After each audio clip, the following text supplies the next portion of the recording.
দিন যায়, সপ্তাহ পেরোয়, মাসও চলে যায়, কিন্তু বদলায় না গাইটাল ডোবাইল মোড়ের মানুষের দুর্ভোগ।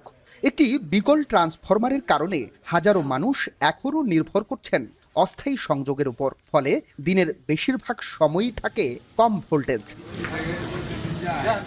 কম ভোল্টেজে ঠিকমতো চলে না ফ্যান, মেলে না পর্যাপ্ত আলো, ফলে ব্যাহত হচ্ছে পড়াশোনা, পাশাপাশি ক্ষতির মুখে ব্যবসা বাণিজ্য ও ছোট শিল্প প্রতিষ্ঠানও। বাংলাদেশ বিদ্যুৎ উন্নয়ন বোর্ডের কিশোরগঞ্জ সদর উপজেলার ৪ নম্বর ফিডারের এই ট্রান্সফরমারটি প্রায় ১.৫ মাস আগে বিকল হয়। বারবার অভিযোগ করেও মেলেনি স্থায়ী সমাধান।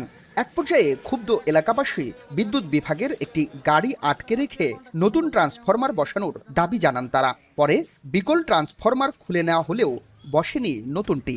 ফ্যান চলে না, লাইট চলে না, এরকম অবস্থা হয়ে গেছে। আর কিছুদিন গেলে মনে হয় যে আপনার এটা পুরো একটা কারাবদ্ধ হয়ে যাবে, একটা অন্ধকার জগৎ হয়ে যাবে। এই বিদ্যুৎ অফিসের কাছে বিনীত আবেদন যে আমাদের ট্রান্সফরমারটা যেন অতি দ্রুত আমাদেরকে দিয়ে দেয়, তাহলে আমাদের এই জনদুর্ভোগ লাঘব হবে। এলাকাবাসীর অভিযোগ, এর আগেও একই ট্রান্সফরমার বিকল হলে নিজেরাই প্রায় ১,৭০,০০০ টাকা সংগ্রহ করে নতুন ট্রান্সফরমার বসান। আবারও একই ভোগান্তিতে তারা। আমাদের গত আরেকবার ট্রান্সফরমার কিনে আনছিলাম ১,৭০,০০০ টাকা দিয়ে। তার কেনার পরে তারা এখনো চাইতেছে কি তাদেরকে টাকা দেই, তারপরে ট্রান্সফরমার আনবো।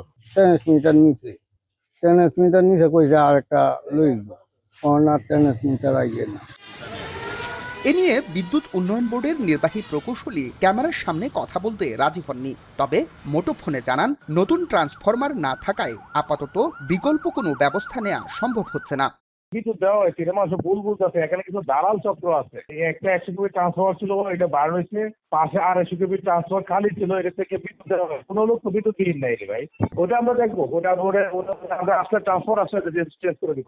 কিন্তু বিদ্যুৎ বিভাগের এই বক্তব্যের সঙ্গে বাস্তব চিত্রের মিল পাওয়া যায়নি। পিডিবির বিক্রয় ও বিতরণ বিভাগের গুদামে গিয়ে দেখা যায় সারিবদ্ধভাবে পড়ে রয়েছে একাধিক নতুন ট্রান্সফরমার।